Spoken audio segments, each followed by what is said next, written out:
Le tour de l'animal en 80 podcasts, un programme conçu et présenté par Eric Cobast, proposé par INSEC Grande École.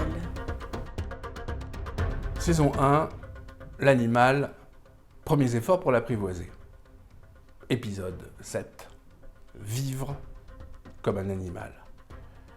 Si l'homme est l'état de nature, décrit par Rousseau, est bien une fiction normative, en revanche, les témoignages qui portent sur des enfants sauvages, et qui sont assez récurrents, font de l'enfant sauvé par les animaux plus qu'un mythe fondateur de Rome, plus qu'une légende de Greystoke, peut-être une réalité. Une réalité qui nous interroge et qui nous conduit à nous demander si l'homme ne pourrait pas, à l'instar de l'animal, vivre dans la nature en y adhérant tout simplement, sans chercher à la transformer. De fait, Victor de l'Aveyron, étudié par le docteur Jean Itard en 1798, donne à l'enfant sauvage, sinon un nom, du moins un prénom ainsi qu'une existence scientifique, lui permettant de sortir du registre de la fiction, je pense évidemment à Tarzan, ou du légendaire Romulus et Rémus.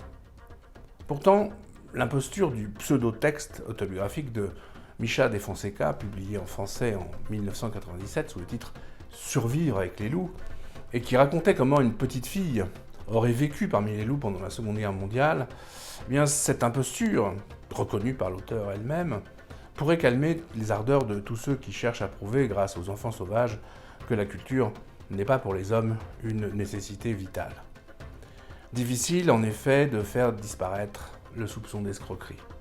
Les corps examinés des enfants prétendus sauvages, c'est-à-dire ayant vécu strictement dans la nature, sans autre assistance que celle des bêtes, n'ont jamais révélé rien d'autre que des signes de maltraitance humaine, en guise de cicatrices destinées à prouver la vie sauvage.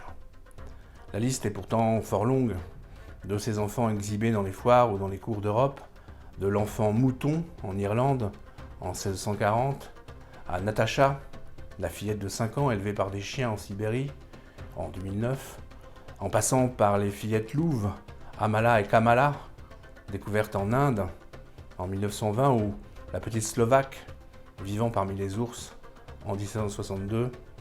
Bref, aucun de ces cas n'est aujourd'hui reconnu comme la manifestation d'une survie humaine à l'état de nature parmi les animaux. Pourtant, Aristote ne cesse de réécrire dans son œuvre que l'homme est de tous les animaux celui qui est le plus conforme à la nature. Alors qu'est-ce à dire ? Le philosophe rappelle que l'homme, en ce qu'il se doit de transformer une nature qui n'est pas faite pour lui, se voit à son tour transformé par cette action même qui lui révèle le champ de ses dispositions infinies. L'homme et la nature sont bien conformes, ils se forment ensemble, l'un et l'autre, dans une interdépendance longtemps demeurée harmonieuse.